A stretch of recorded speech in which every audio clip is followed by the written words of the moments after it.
Good evening, everyone.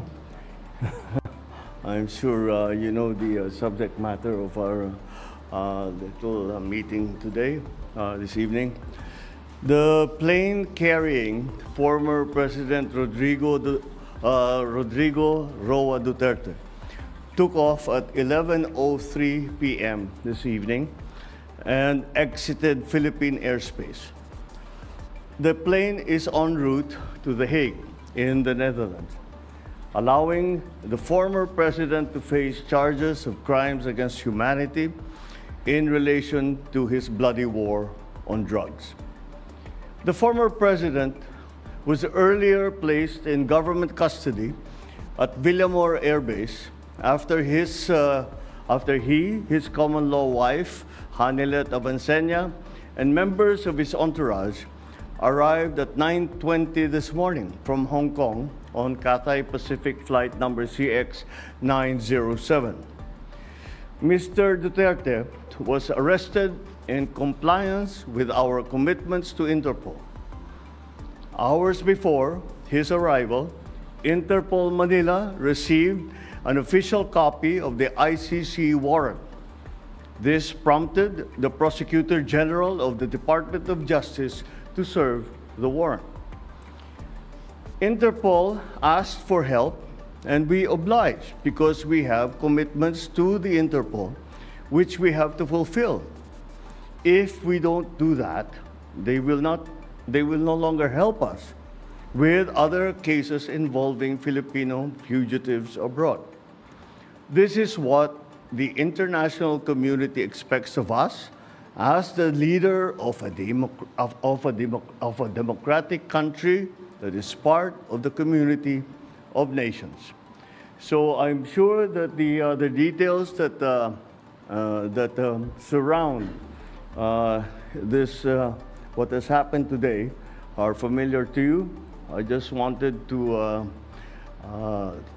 make very, very clear and give you the facts for the departure of former President Duterte from the Philippines. Thank you. Thank you very much, Mr. President. Kanina po ay nagpaabot ng tanong ang mga miyembro ng Malacanang Press Corps at atin po itong sasagutin. Question number 1. Mr. President, meron po bang pisikal na kopya ng warrant of arrest laban kay dating Pangulong Rodrigo Duterte mula sa ICC? Oh, meron. This came in. Actually, it came in. I received it from Secretary Remulla.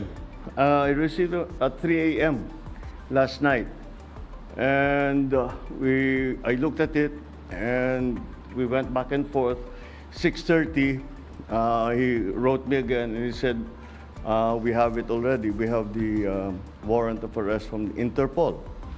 And I said, "Okay, we'll put all our plans into place, and sige, let's proceed as we had discussed." Now that's what's happened.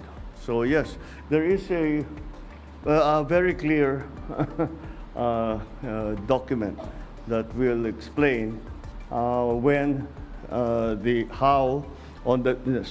that will explain the basis on how we conducted this arrest of former President Duterte. Sir, is it okay if we give them a copies of the arrest warrant, photocopies of the arrest warrant? Will that be possible? Do we have limitations on that? We have the limitations, but we can. We have here the SILG, who has been, of course, part and parcel of the entire operation. We will provide the PCO with a digital copy. It has been attested by the Secretary of Justice and the Department of Justice as a lawful and legal warrant. We will publish it after this press conference, and you can use it as reference. These are. It's very simple. It's a request to the Philippine government from Interpol to enforce the arrest warrant, and of course we comply with our commitments to Interpol. We did not do this because it was derived from or it came from ICC. we did this because Interpol asked us to do it. And we have commitments to them, and we lived up to those commitments. Sir, thank you, sir. Second question, sir. Mr. President, sinasabi ng kampo ni PRRD na unlawful arrest daw itong ginawang pag-aresto sa kanya. Well, we followed every single necessary procedure. We had a very good basis on which to serve that warrant and to read him his rights. We followed all the legal procedures that are necessary. So I'm confident that if in further examination, you will find that it is proper and correct. Sir, third question from the MPC. Mr. President, may violation ba ito sa ating soberanya itong pagkaka-aresto kay dating Pangulong Duterte? No. Bakit naman? Dahil consistent naman tayo. Hindi tayo tumutulong sa investigasyon ng ICC. Wala tayong meron tayong contact sa kanila, natural. Pero no, not on an official level. We didn't help them in any way. The arrest that we did today was in compliance with our commitments to Interpol. It just so happened that came from ICC. But it's not because it came from ICC. It's because it came from Interpol. Pang-apat po na tanong, Mr. President, sinasabi po nila na ito ay political persecution lamang at may kaugnayan din daw sa 2028 elections. Okay, well, I'm sure sasabihin nila yan. But this case started in 2017 when we were still members of the ICC, and it was during the time of former President Duterte. So I don't see how that can be political persecution on my part, because it was initiated before I even came into the picture. So that would seem. But once again, we have to recognize that, you know, of course, it's natural for people to put lalagyan ng politika, kulay ng politika. Pero sinundan lang natin yung ICC, yung Interpol. Hindi natin kinakausap yung ICC. Marami silang hinihingi sa atin ng mga dokumento, wala kaming binigay. Yun lamang, hindi natin mahindian ang Interpol.